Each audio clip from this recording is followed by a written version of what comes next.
Jā, tā tas ir. Tā, labi. 9. uzdevums no 12. laboratorijas darba. Tās fantastiskās tabliņas.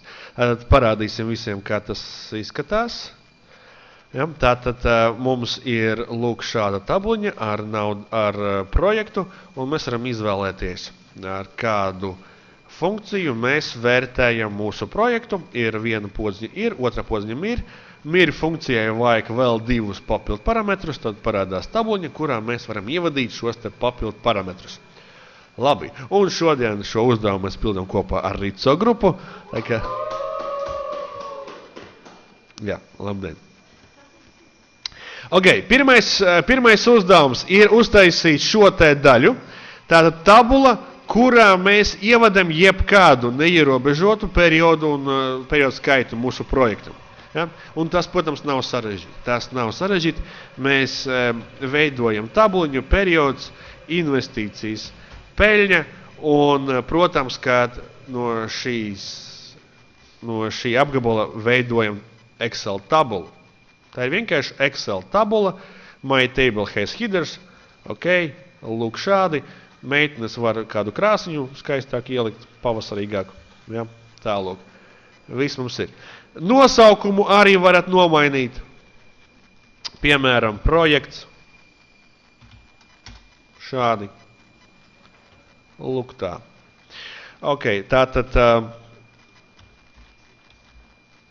redzam, kad ja es pierakstu klāt jaunas vērtības, mana tabuliņa palielinās kopā ar mani un viss strādā. Tā, es paņemšu šos datus no laboratorijas darba, lai būtu kaut kādi vienādi rezultāti, lūk šādi. Un tagad sāksim mūsu darbu. Ok. Tā, pirmais, ko mēs izdarīsim, ir izveidosim statisku formu, kura pagaidām neko īpaši nedara. Ja? Tātad, kad kur šeit rakstīsim to rezultātu, šādi, ja? Tie ir rezultāts. Un vēl mums ir vajadzīgas 2 šādas te rindiņas, jo miera funkcija pieprasa reinvestīcijas likmi un finansēšanas likmi. Tātad reinvestīcijas likme paredz, ka to naudiņu, ko mēs iegūsim no mūsu projekta, mēs vēlāk kaut kur ieguldīsim tālāk. Nevis vienkārši noēdīsim, ja, bet vēl bankā tālāk ieguldīsim kādā citā projektā. Finansēšanas likme paredz, ka tā naudiņa, ko man ir jāiegulda, es arī paņemu no kādas trešās personas, piemēram, no bankas. Tad bankas procentu likme investīcijām un reinvestīcijas likme, tas ir tie procenti, ko es gribētu pelnīt no tās naudiņas, ko es vēlāk saņemšu klāt. Ja? Lūk šādi. Ok. Ja mēs paskatīsimies atsevišķi, kā izskatās katra funkcija, tad tas ir apmēram šādi. Ja? Tad ir funkciju esam jau redzējuši iepriekš, izskatās šādi. Neveidojot papildu aprēķinus, mēs to varam apreikināt vienkārši. Ja? Tad, lūk, projekta tabuliņas PN kolona mīnus projekta tabuliņas IN koloniņa. Pareizi? Šādi tas mums ir bijis. Tālāk, lai palaistu šo formuliņu, ir jānospiež Ctrl-Shift-Enter, un mēs iegūstam tos procentus, kas mums ir vajadzīgi. Ja? Tā kā mēs šeit lietojam tabulas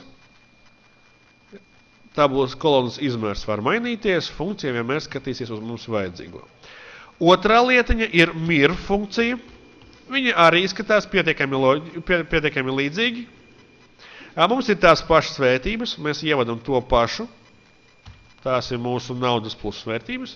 Nu, un tad viņam ierīgi pajautā finansēšanas likmi. Mēs parādām finansēšanas likmi. Un ir reinvestīcijas likmi. Mēs parādām arī to šādi. Tad mierīgi lasam funkcijas, kas tajās ir rakstīts. To arī liekam iekšā. Tur pagaidām visi ir pietiekami vienkārši. Nekādu sarežģītu ideja mums tur nav. Ja? Lūk, šādi jau mēs iegūstam tos divus rezultātus. Lūk, šādi. Ja? Bet tas viss notiek divās šūnās. Mēs gribam, lai tas viss būtu vienā šūnā. Un pie tam vēl mainītos, kad es izvēlos, kuru no rādītājiem izmantot. Tātad, jūs varat izmantot ifus un ar ifiem kaut kādā veidā pārbaudīt, bet šodien gribētos parādīt jums funkciju, kas saucās choose. Tātad funkcija izvēlēties. Tā kā arī so grupa mums mazliet tur bremzē, uztaisam nelielu pārtraukumu. Ok, esam atpakaļ. Tātad, ko mēs tagad izdarīsim? Mēs pamēģināsim uztaisīt funkciju, kura izvēlās kādu šo investīcijas novērtēšanas metodu izmantot. Ja, un mēs to darīsim ar tādu fantastisku lietiņu, kā choose funkcija. Paskatieties. Tātad ir funkcija choose, izvēlēties, un tai ir vairāki argumenti, 255, man liekas. Ideja ir kāda, ka jūs pasakat, kuru no vērtībām izvēlēties ar šo te indeksnam, un es tam izvēlēšos šo šūniņu. Tā. Un tad jūs sakat, pirmā vērtība ir funkcija, kas izskatās mums jau pazīstami, šādi. Otrā vērtība ir mir funkcija, kura arī izskatās šādi. Tā, te ir finansēšanas likuma un tendences. Ok, super. Jūs varat turpināt un rakstīt klāt vēl kādas vērtības, 3, 4, 5, 6 un tā tālāk. Un tā choose funkcija jums ļaus izvēlēties. Nu, ja mēs tagad nospiedīsim Ctrl-Shift-Enter, pagaidām ir value, acim redzami, jo viņš nesaprot, kuru tieši vērtību rādīt, bet tikko es sāku šeit ievadīt viennieku vai divnieku, viņš sāk izvēlēties. Ok, tu gribi pirmo. Pirmā bija ir, lūdzu, paskaties. Izvēlējamies divnieku, viņš parāda mir funkciju. Ja man būtu trīnieks, viņš rādītu trīnieku un tā tālāk. Ja? Tātad 1, 2, viņš man izvēlās katru man vajadzīgo funkciju. Lūk, tā tas darbojas. Ja? Tātad šīs vairs nav vajadzīgs, mums pietiek ar šo funkciju. Ļoti labi. Jā. Nu, un tagad pats jautrākais. Pats jautrākais ir podziņas. Ja? Pats jautrākais ir šīs podziņas, kā tās darbojās. Jūs laikam jau sapratāt, ka šīs podziņas kaut kādā veidā ietekmē šo skaitli, pārveidojot viņu no viennieka uz divnieku un atpakaļ. Labi, kur atrodas šīs podziņas? Tas atrodas developer izvēlnē. Developer izvēlnē, lūk šeit, gandrīz pa vidiņam kontrols rīkjoslā pie insert. Te ir daudz dažādu podziņu, un starp tām ir arī lūk mūsu option button, kuru mēs izvēlamies, un ierakstam viņu, un vienkārši uzzīmējam kā parastu šeipu. Es viņu pārkopēšu ar Ctrl-C, Ctrl-V. Lūk.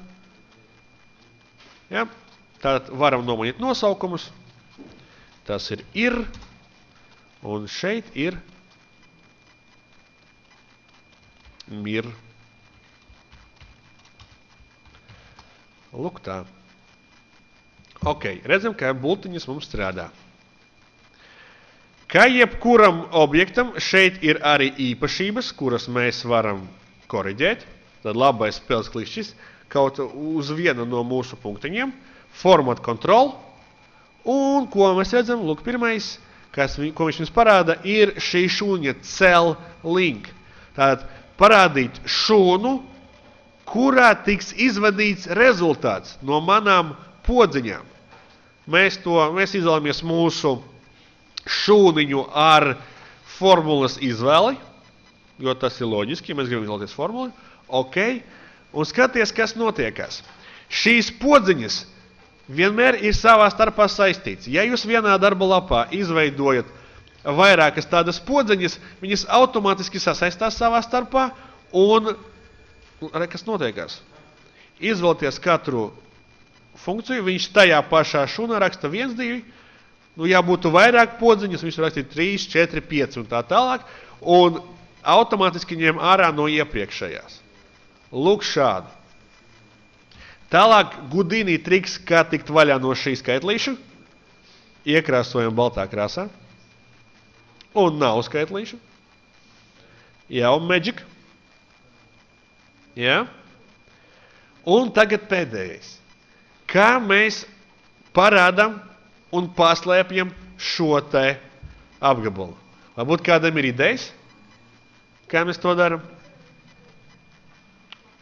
Pagaidīsim mazliet.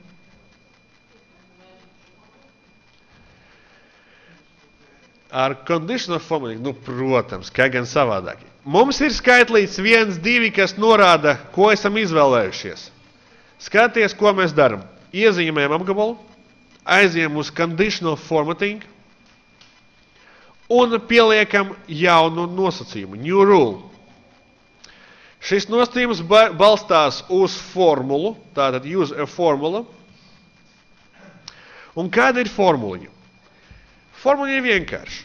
Ja šī šūna, tad tā šūniņa, kura satura mūsu skaitlīšus 1, 2, ir vienāda ar divnieku, tad vajag parādīt mūsu tabuļu. Ko mēs šeit darām, skaties?